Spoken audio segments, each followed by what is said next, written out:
Breaking news. Pakistan की एक अजीम और तारीखी सिफारती कामयाबी। वजीर आजम शहबाज शरीफ और अमरीकी सदर डोनाल्ड ट्रंप की मुलाकात के बाद अमरीका और ईरान के दरमियान जंगबंदी का बाज़ाब्ता आगाज हो गया है।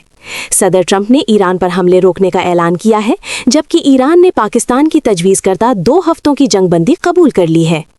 10 अप्रैल को इस्लामाबाद में होने वाले मुज़ाकरात के लिए ईरानी वफ्द, जिसमें कालीबाफ और इराकी शामिल हैं, पाकिस्तान पहुंच रहा है। सदर ट्रंप का वाज़े बयान सामने आया है कि ईरान अब यूरेनियम अफजूदगी नहीं करेगा और हथियार फराहम करने वाले ममालिक पर 50% टैरिफ आयद किया जाएगा।